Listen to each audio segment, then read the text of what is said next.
All right, so the first lesson is not a very long lesson or extensive lesson. There's not too much to it. You'll get some time today to look at your exams from last week. What we're looking at doing today are two main things. Understanding the properties of the graphs of y equals 1 over x and y equals 1 over x squared, and also their transformations. And then we want to focus on the behavior of a graph near what we call non-permissible values. And this is something that if you're in Math 31, you have a better handle on, because we talk about left and right-handed limits at asymptotes. So to begin with, in Math 20-1, you learn about this function, y equals x squared. And before that introduction to that function, you didn't know what y equals x squared looks like, and now you should know what this graph looks like the back of your hand, as they say. It should be very obvious what it looks like. It's a parabola with its vertex at the origin. You go from the vertex over 1 and up 1 in either direction, over 2 and up 4, over 3 and up 9. And basically, now that you've taken transformations in Math 30-1, you should be able to graph any variation of that function in terms of a, b, h, and k. Vertical and horizontal stretches and or reflections, and vertical and horizontal translations. Although we don't usually talk about applying a, b, h, and k to this, and I would ask you to focus up here, please, not in your handout.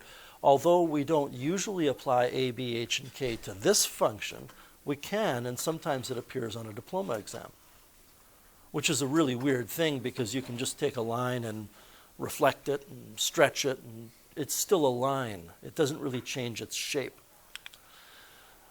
The absolute value of x as a function you learned about last year in Math 20, and now that you know what that looks like, you can apply a, b, h, and k to it. And the list goes on and on. 2 to the x you've learned about in this course. You should be able to apply a, b, h, and k to it. 1/3 x, same thing. You should be pretty familiar with what this looks like. Root x, we talked about that function in the first unit. Sine x, tan x. I mean, the list goes on. X cubed, x to the 4th, etc. Well, and logarithmic. What we're looking at here is, what does this function look like? Okay? And what does this function look like? That's kind of where we're at today in this lesson. So to begin with, I'm going to define a rational function, and this is the definition of a rational function, and I'm sorry, I disagree with it. I think it's a flawed definition, but it's in every textbook. It says a rational function is any function of the form f of x equals n of x over d of x. N stands for denominator. I've got a little bit of a typo there. It should say where n of x and d of x are polynomial functions, and I'm sure that's what it says in your handout. An important thing about this is that the denominator cannot equal 0, right? So d of x is not allowed to be 0. And again, although it is not this way in your handout, I'm just going to make sure, if anybody's watching this on video, that you understand this should be n of x.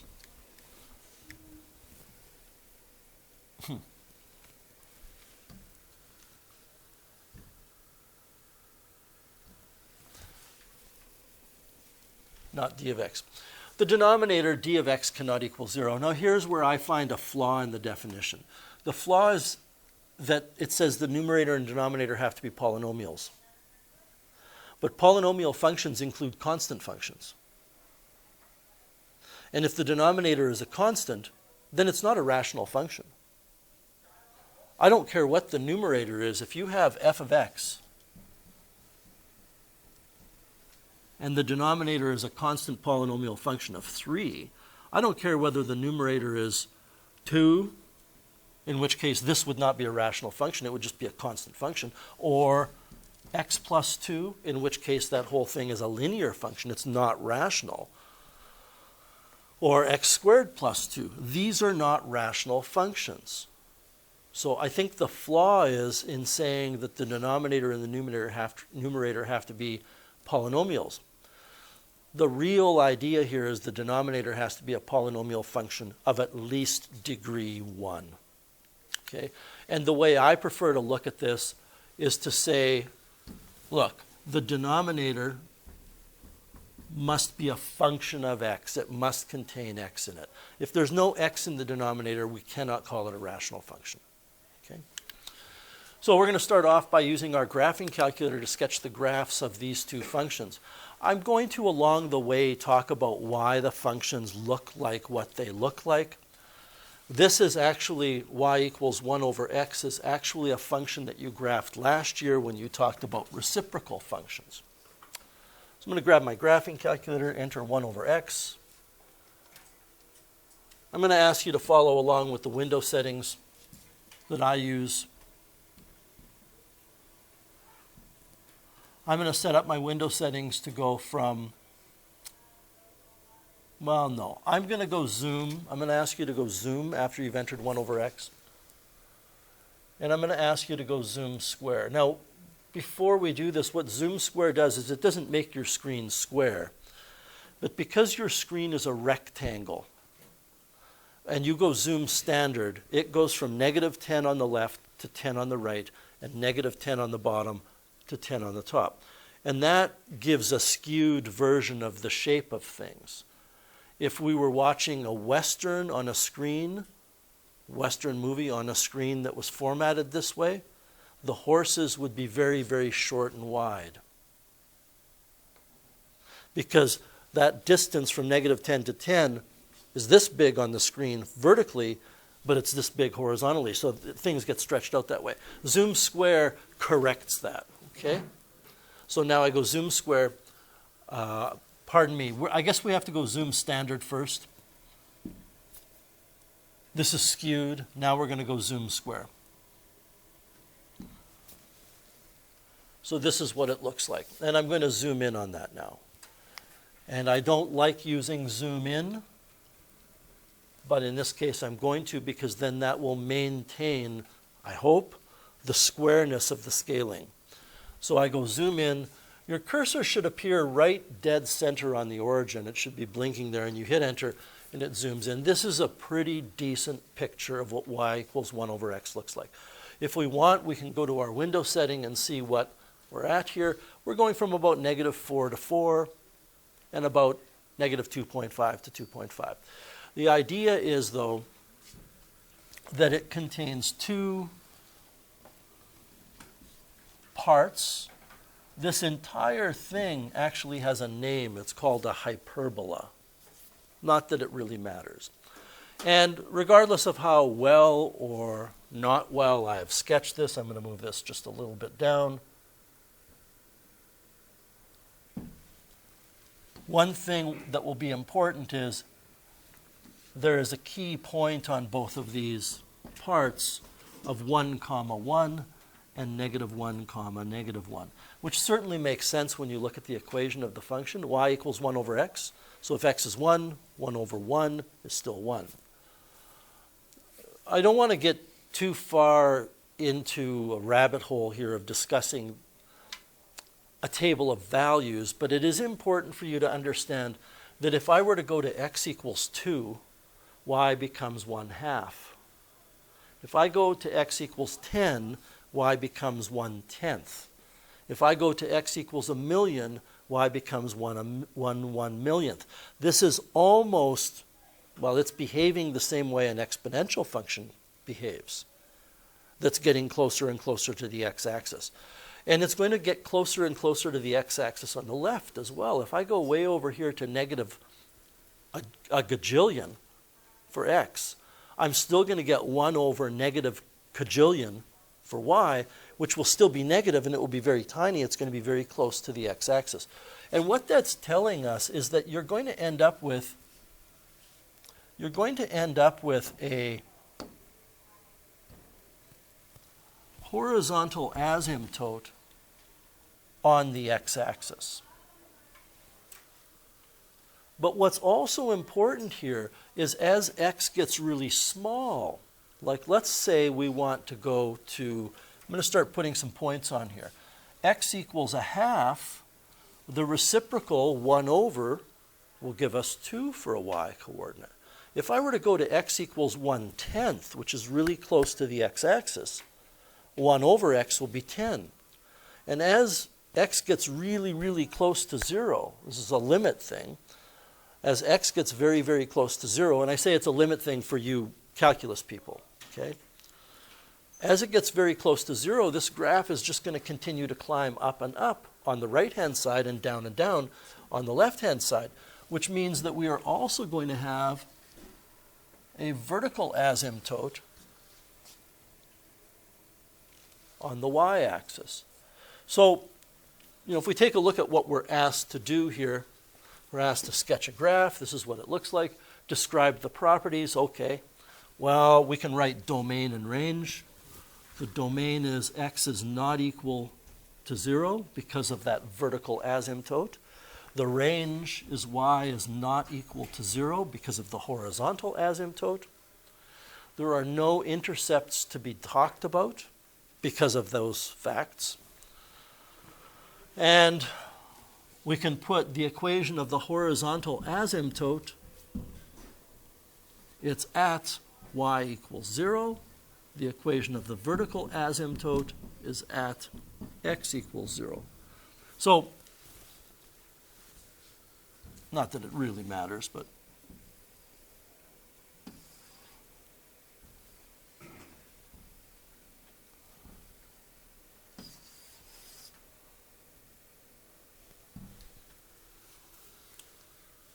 since the horizontal asymptote is at y equals 0, that explains why the range is y cannot equal 0. There's a connection there between the range and the horizontal asymptote. That's basically it. That's all we can do here. There's nothing else we can say about this function.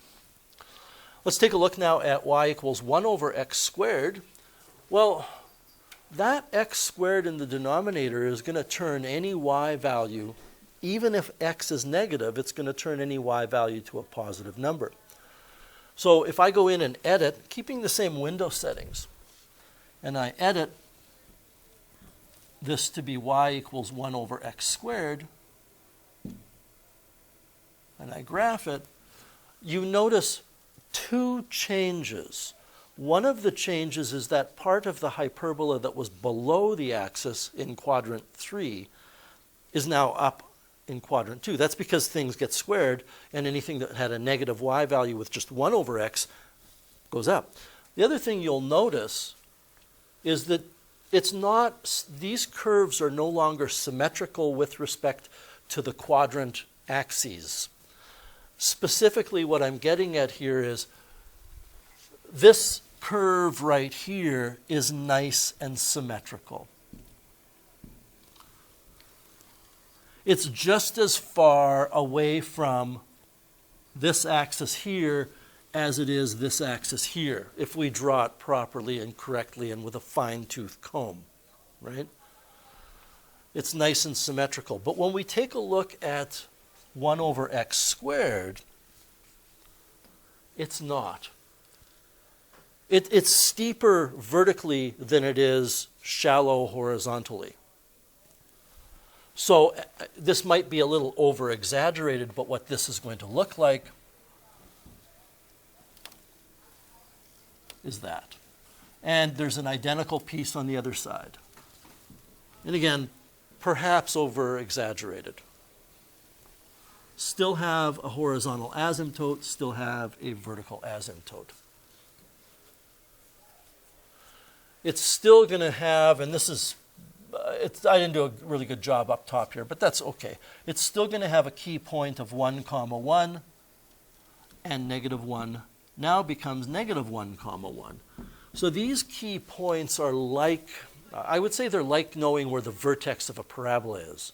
That way, when you transform a parabola, you know where it goes. Here, when we transform these things, we know where those key points land.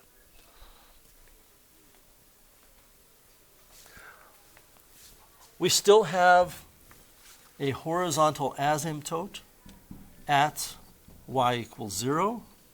We still have a vertical asymptote at x equals 0. And again, if I say it enough times, I hope you remember it. You don't use abbreviations on a written response on any exam or assignment, right? The domain is x is not allowed to be 0. But the range is not y is not allowed to be 0. What's the range? Well, it does go up to infinity, but it doesn't go down to negative infinity. Y has to be greater than 0. Y has to be greater than 0. Or, and I'll put in the infinity notation in a second, y has to be greater than 0. What we could put here, instead of saying y is greater than 0, you could say this, y such that y is between 0 and infinity. And we use the round brackets by the 0 because it never reaches 0 going down. And we always use round brackets for infinity because you can never reach infinity. By the way, here, if you wanted to do a similar kind of thing for the domain, you would have to write the following.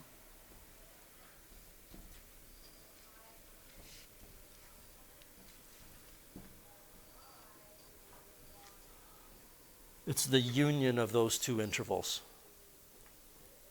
And by the way, I don't want to go back and do the 1 over x, but you could write it that way for the domain and range for 1 over x.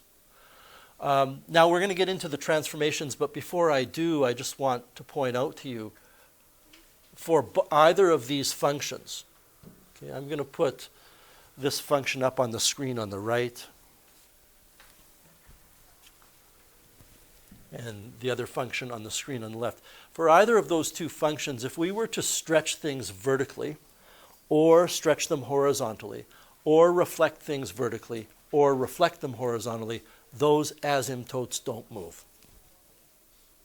So in terms of transformations, the parameters that are going to determine where the asymptotes are h and k. If I shift this function, either function, whichever one you're looking at on whichever screen, if I shift one of them 4 to the left, that means h is negative 4. The vertical asymptote will be at negative 4. It's kind of like when we translated vertically anyway, trigonometric functions like sine and cosine, the middle and the max and the min all moved vertically that amount. And the basic idea here is if we take either of these functions, f of x equals 1 over x or f of x equals 1 over x squared, and apply our template, you will notice something here. What's missing from our template?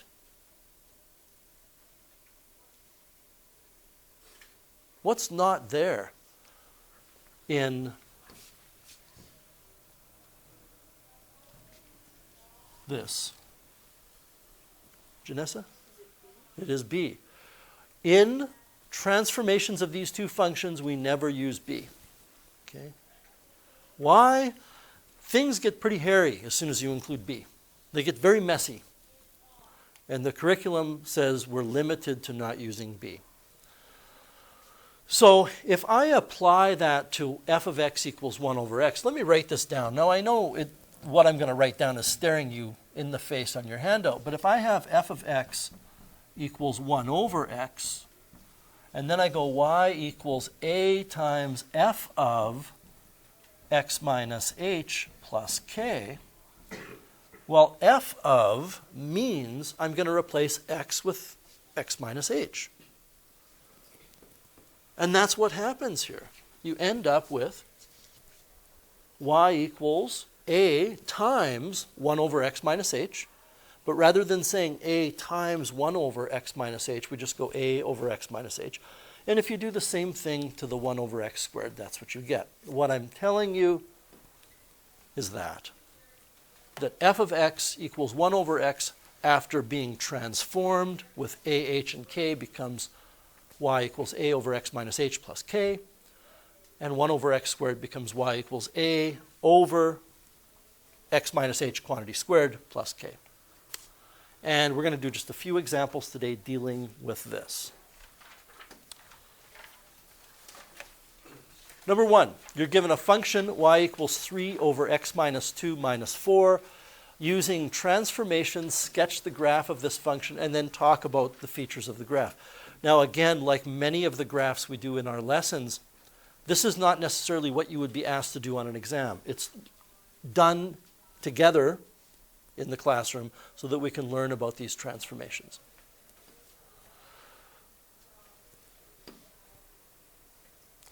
So what do we know? We know this is a transformation of 1 over x. And we know that 1 over x, and just hold off on drawing anything just yet. We know that 1 over x has a horizontal asymptote here and a vertical asymptote there. Okay? Now, clearly, well, I don't know, maybe not clearly, but I hope you see, and you can write this down, that a is equal to 3. There is a vertical stretch by a factor of 3 here. Okay? H is 2, and k is negative 4. Determining the values of these parameters should be pretty simple at this point. Remember, it's x minus h, so if you see x minus 2, even though there's a minus there, h is positive 2. So there's a vertical stretch, and then we're going to shift things. Okay? So when we shift things to the right 3 units, and we shift things down 4 units, even after we stretch things, these asymptotes will still be in the same place, which means the locations of the asymptotes will be, whoops, let me lock this. The equations of the asymptotes, oh, I locked the whole thing. Okay.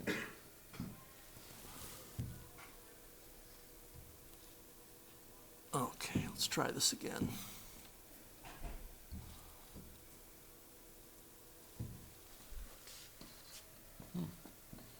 Neck.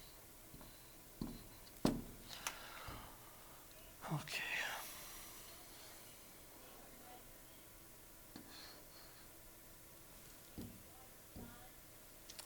Give me 1 second here. I'm still learning with this.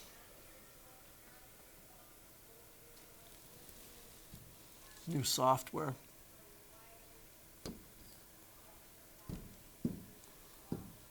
I'm not really decided if I like it or not. Okay. So, if the asymptote, horizontal asymptote, was originally on the x-axis and we end up shifting things 4 down, that means it's going to land down here, right? If the vertical asymptote was originally on the y-axis and we shift things 2 to the right, then the asymptote will be here. You with me on that? Okay. Now, I'm going to ask you to just ignore those asymptotes for a second and focus your attention on this key point and this key point that were on 1 over x. Okay? And I'm about to erase them in a minute. But that key point that is on 1 over x was relative to the asymptotes 1 away from each asymptote. But if I stretch things vertically by a factor of 3, this point is going to be up here. It's going to be 3 times further away from that horizontal asymptote. And that means when I shift everything over, it's going to be in this relative location compared to the asymptotes. When I compare where this point is, better erase this. When I compare where this point is compared to the horizontal and vertical asymptotes before the shift, it's 1 to the right and 3 up, which means after the shift, it will be 1 to the right and 3 up. Similarly, this point is going to be 1 to the left and 3 down from the original asymptotes. Then when I shift it, that point is going to be 1 to the left and 3 down.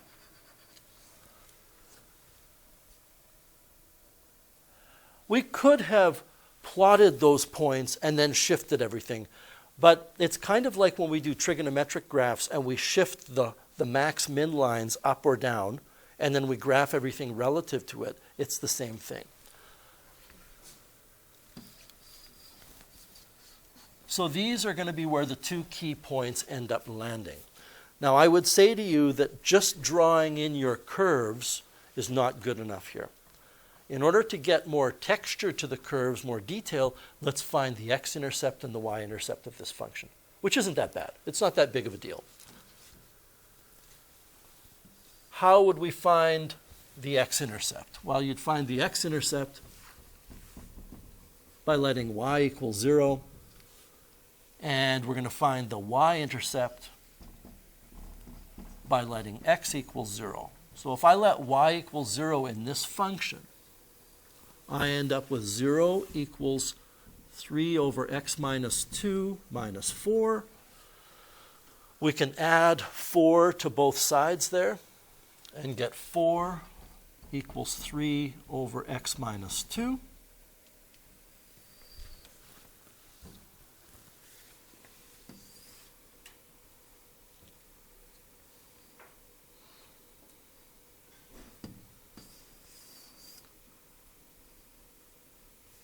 If you cross multiply, you get 4x minus 8 equals 3.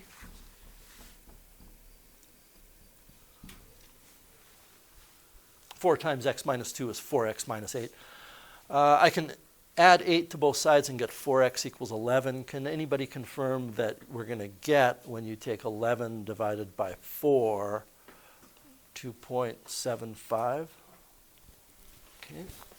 So the x-intercept is 2.75. Let's see if that meshes with what we've drawn here. 2.75. Well, that certainly makes sense. If we look at where 2.75 is on the grid, it's right here. This is what I mean by giving it texture. If you wanted to give it more detail, I suppose we could do this. Put 4 in for x into the function. 4 minus 2 is 2. 3 over 2 is 1.5 minus 4. I think we'll get negative 2.5 for a y coordinate. You guys want to run that through your calculator and make sure? We're putting 4 in for x, and I'm wondering if you're getting negative 2.5. Here, that's better. As much as I was trying to justify why it was so far away, it just didn't seem right anyway, and then I saw Lynette's face. On the other side, let's find the y-intercept. So on the other side of that vertical asymptote, the y-intercept will be where x equals 0. Our function was y is equal to 3 over x minus 2 minus 4. Is that correct? So 3 over 0 minus 2. 0 minus 2 is negative 2. 3 divided by negative 2 is negative 1.5 minus 4. I'm getting negative 5.5. Any takers on that? Okay. So let's see if that makes sense. Negative 5.5. Well, it sure does. There's negative 5.5. You know, I don't know if you wanted to. I guess we could put in another point. It doesn't really matter which one you want to use. I'm going to look at x equals negative 2. So what I'm doing now is I'm putting negative 2 into that function, and I would ask you to work out what we're going to get.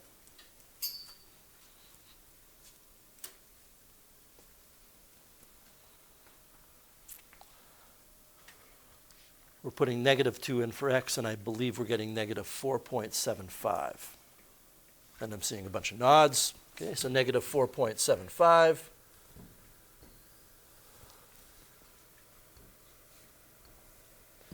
Negative 2, negative 4.75 is about here. Okay, so that gives us a pretty good sampling of points, and that's what the graph is going to look like. So what can we say about this? We can say that, you know, in terms of the features of the graph, everybody, there's not much with these. You're going to give me the equations of the asymptotes. We've already determined the x and y intercepts. That's important. You're going to give me the equations of the asymptotes and the domain and range. But those are intertwined with each other. You know, the domain is x is not equal to 2, and the vertical asymptote is x is equal to 2. So the asymptote is telling you where x cannot be. The domain is saying what x is not allowed to be. It's a subtle difference. My range is y is not equal to -4, and the horizontal asymptote is y is equal to -4. I hope it's not lost on you that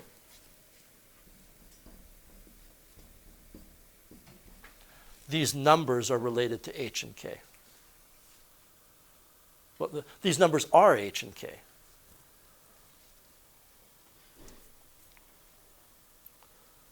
Be careful. I probably shouldn't have written this.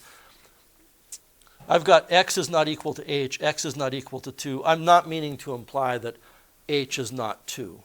H is 2. Okay. Any questions with that first example?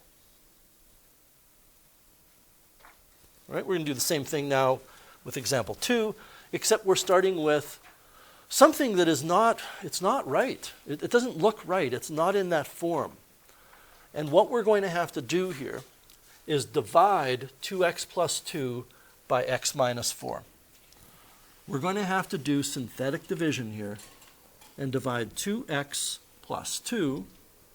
So don't forget, when I use synthetic division, this means 2x plus 2. And when I put 4 here, this means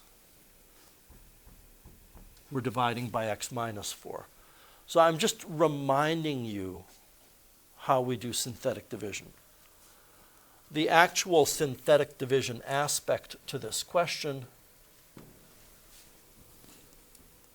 is this, right? And what we're going to write down here.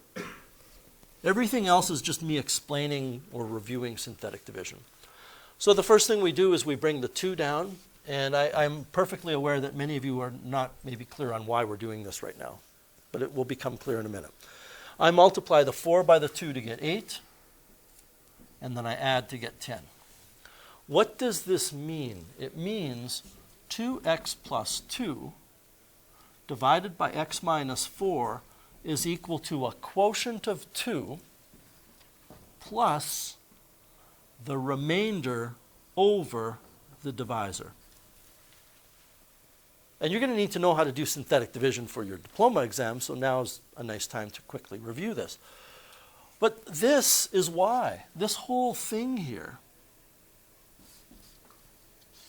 is the original function.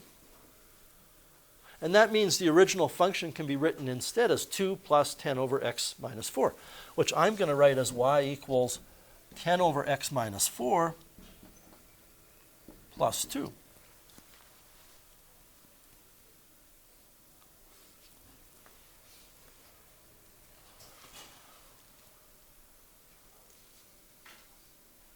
And you can see now, well, I hope you can see, that A is 10, H is 4, and K is 2.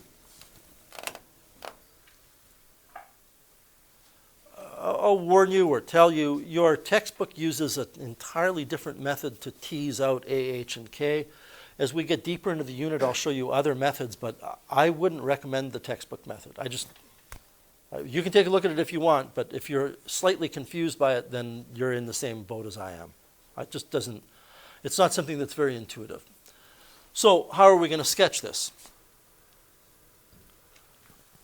Well, we know that the function is y is equal to 10 over x minus 4 plus 2. Did I get that right? Okay. So that means that we are going to have a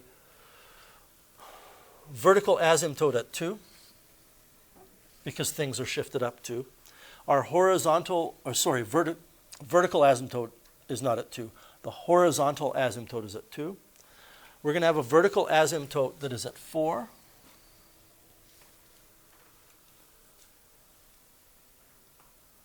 If everybody, and again, we're kind of cheating the system here like we did with trig. If there was no vertical stretch, then the key points would be here and here. It's one would be here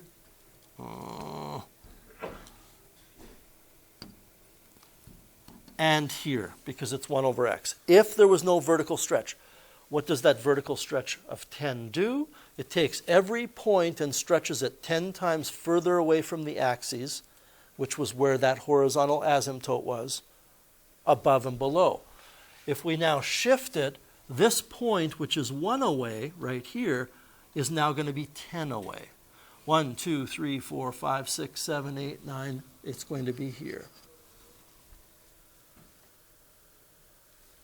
This key point here is going to be 10 away instead. So 1, 2, 3, 4, 5, 6, 7, 8, 9, 10.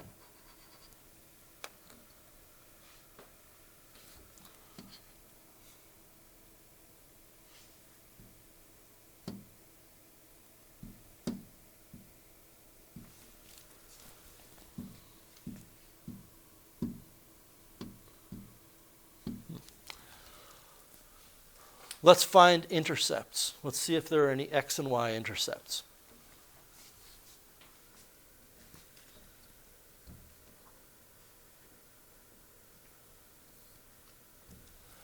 So for an x-intercept, we let y equal 0, and we end up with this.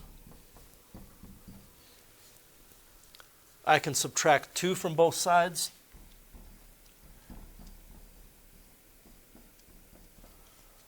Cross multiply, and you get negative 2x plus 8 equals 10.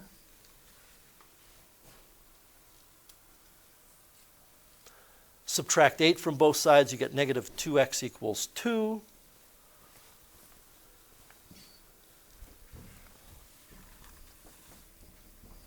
Our x-intercept is negative 1. Does that make sense? So the x-intercept was negative 1. I put it at 1 by mistake. Negative 0.5 is the y-intercept. Now that makes sense. So this is going to be what it's going to look like. I don't really care if we spend some time here doing the same thing on the other side. We have kind of a good picture of what it looks like visually down in the bottom left side. So we can kind of just replicate that over here. I don't really think you need to take some points and do that. You could put in 7 and 8 and different values of x and find the values of y. Briefly, domain x is not equal to 4. Range y is not equal to 2. Horizontal asymptote is at y equals 2. Vertical asymptote is at x equals 4. And we've already written down our work for our x and y intercepts.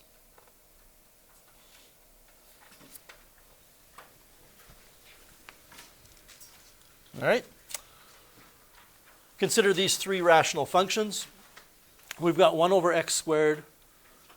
We have 3 over x squared minus 10x plus 25. And then we have h of x, which we'll get to in a second. My first question is, what do we have to do to 1 over x squared to turn it into 3 over x squared minus 10x plus 25? And I'm going to give everybody a minute to ponder that puzzle.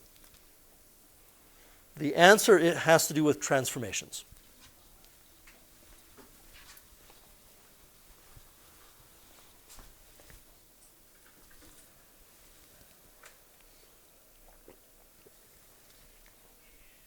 Any ideas?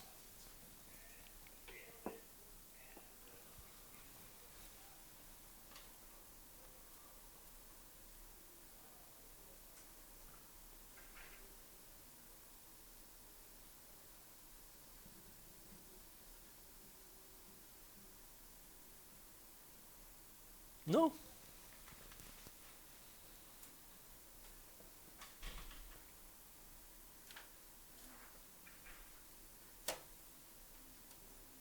So I'll give you a hint. Is there another way you could write x squared minus 10x plus 25? Is there another way that you can write this thing?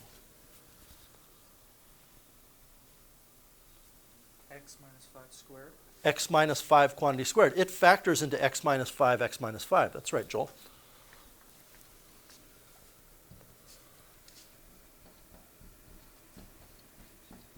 Which means that this function g of x is 3 over x minus 5 quantity squared. And the answer then, I think, becomes obvious. There's a vertical stretch by a factor of 3 because a is 3, and there's a horizontal translation of 5 units to the right. And that's it. So what's going on here is we have a vertical stretch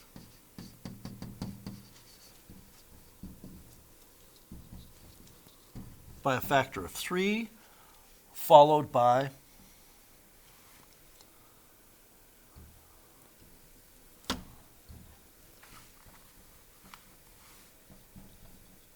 a shift of 5 units to the right. That's it.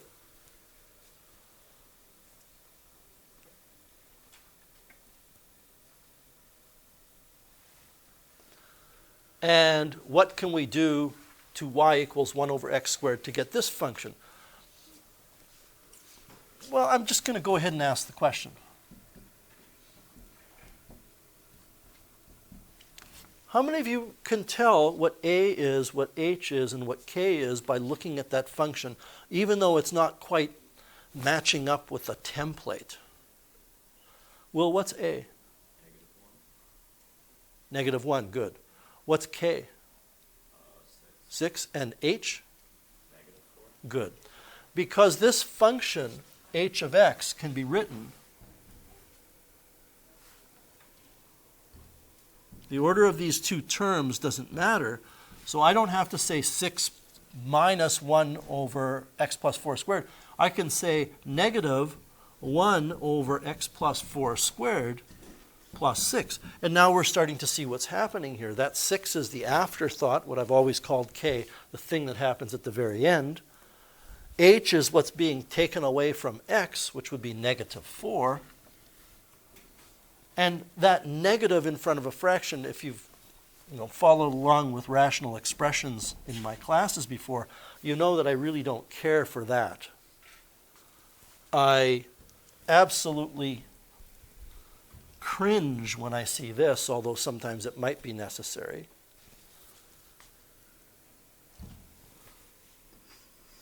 But this is a nice tidy way to write fractions. And that's all Will and I and myself and everybody else is doing, is we're just moving that negative up top. We're just saying, well, that 1 is negative. So a is negative 1, which means I'm just going to verbally answer this question. There is a vertical reflection of 1 over x squared.